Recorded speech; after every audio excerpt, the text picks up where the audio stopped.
Ang Department of Education, DepEd, ay pare-pareho ang pinakapinagkakatiwalaan at pinakamataas na pagganap na ahensya ng gobyerno sa bansa batay sa mga pangunahing natuklasan mula sa Tugon ng Masa, TNM, Nationwide Survey, isang independent at non-partisan poll na regular na isinasagawa ng ACTA. Inilabas ang research noong ika-1 ng Disyembre.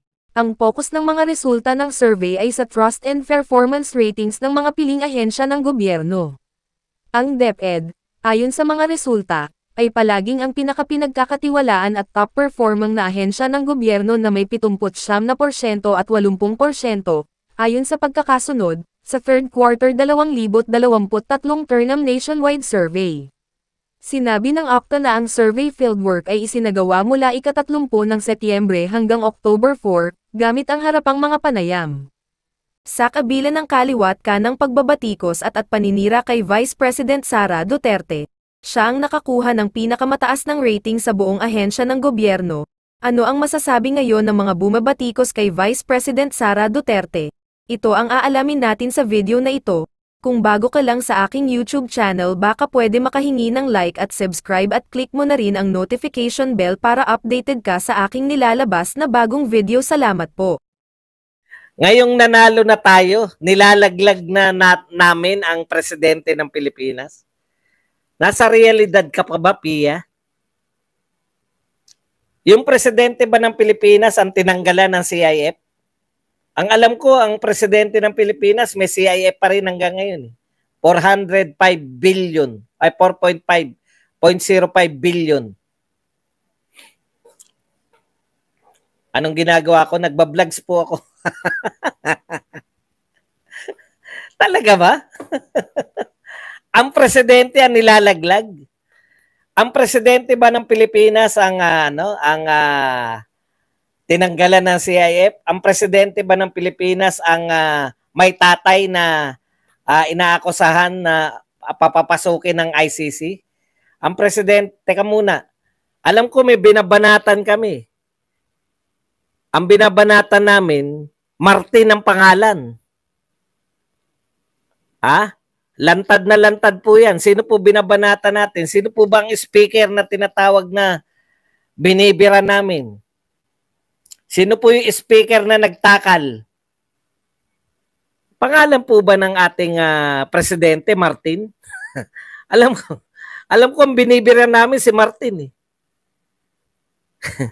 Bakit sinasabi nyo na nilalaglag namin ang presidente? Si Martin po ang binibira namin. Martin ba pangalan ng presidente ngayon?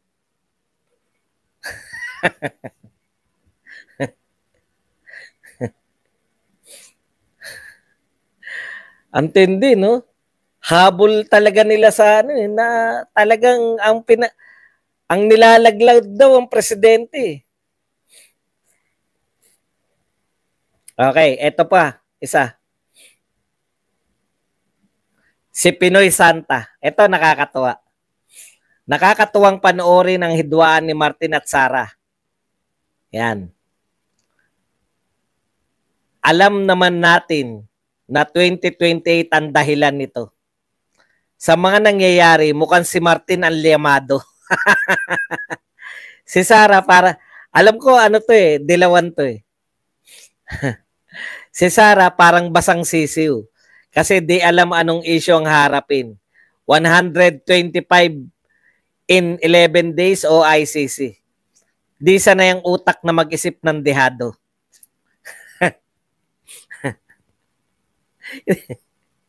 Hindi ko po maintindihan to sinasabi ni Pinoy Santa, no? Sa hidwaan daw po ni Sara Duterte at ni Martin, liyamado daw si Martin. Saan liyamado? Sa survey?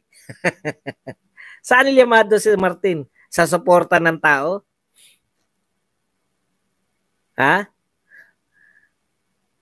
Saan po liyamado si Martin? Paulit-ulit naman, Chowa, kung wala kang sasabihin na umuulit-ulit ka lang, buburahin na kita. Isa pang salita mo niya, wala namang katuturan. Maganda ka sa edad mo. Isa pang salita mo niya, buburahin na kita. Kasi hindi po tama, hindi po normal na yan. Hindi po normal yan. Mangarap po kayo na lemado si Martin. Yung 30% po ba sa latest nung nakaraang presidential survey kontra sa 0.5%. 0.5 ba? Wala pang 1%. Pinagsabihan na kita eh. Gawa ka na lang uli.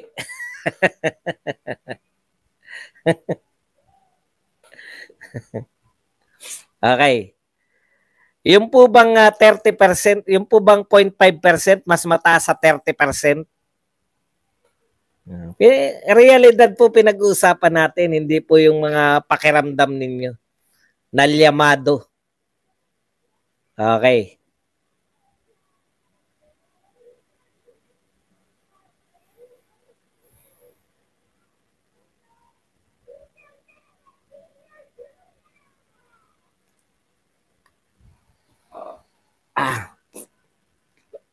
Oh.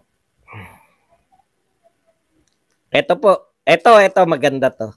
Sabi ni Pinoy Tapsilog. Politics, Philippine politics circa quarter 4 2023. Okay.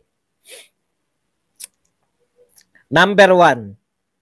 Mga dilawan na di binoto at ngit-ngit sa tinatawag nilang anak ng diktador. Noong election 2022, ngayon pinupuri si PBBM. Di ba? Number 2, mga militanteng makakaliwa na gustong pabagsakin ng rehimen, concern na may destabilization, kuno ang gobyerno. Hanip talaga, no? Nabaliktad na po, no? Tama naman yung mga dilawan, kakamping na ilang dekadang sinisiraan yung mga Marcos. Pinupuri na ngayon si PBBM. Yan po, may unholy alliance. Yung mga militante naman po, umaangal. Meron daw destabilization plot sa gobyerno. Talaga? Kayo umaangal? Alam po ninyo, no? Bakit po sila nagsasama-sama? Mas takot sila sa Duterte kaysa rito sa mga Marcos eh. Nakita po nila na yung presidenteng si Marcos, no? Mas kaya pa nila yung mga speaker na si Tambi. Kaya po nilang sabihin lang, sinusuportahan ka namin speaker. Hindi niyo ba napuna?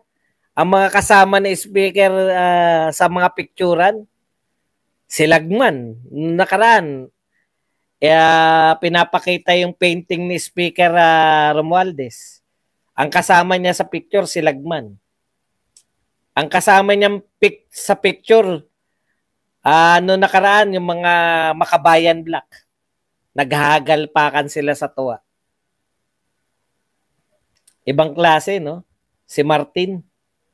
Tapos, yun talaga ang kapuna-puna eh. Wala na pong media ngayon na kontrolado ng mga kaliwa at kontrolado ng mga dilawan at kakamping. At wala na rin pong kakamping ngayon at dilawan na umaatake sa mga Marcos at Romualdez. Ang bilis po talaga. Maski po si Dilima, maski po yung mga Lenny, lahat po ng mga katropa ni Lenny sa X, wala na pong atake. Galing, no? Talagang unity, no? Yung kasama nyo sa unity, na talagang nung eleksyon, ibang uri na ngayon. Kaya, at ang bilis talaga. Kung ikaw nagbakasyon ka na 1 linggo, hindi ka nagbasa ng balita, o 2 linggo, magugulat ka sa mga balita ngayon.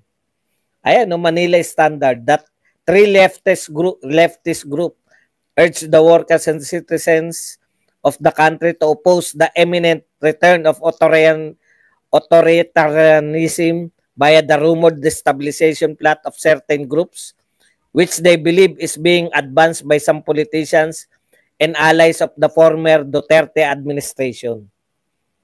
Tindi, no? Nakasentro talaga yung atake nila sa mag-amang ang sentro po ng atake ngayon ng lahat ng tao, kaliwa, ito pong mga lefties, Makabayan Black at iba pang lefties, Kakamping, Dilawan, mga Marcos loyalist vloggers, mga Tambaluslos vloggers, iisa lang po ang sentro ng kanilang atake. Yung mag-amang Duterte. Kasama yung SMNI. Pati po media. Tindi, no? Very unholy alliance. Yung mga nagsisiraan ng dekada na, bigla naging magkakakampi. Ang lupit nyo. Ano ang masasabi mo kababayan sa usaping ito? Kung meron kang reaction sa video na ito, i-komento ang iyong pananaw at opinyon sa usaping ito. God bless Philippines. Salamat po.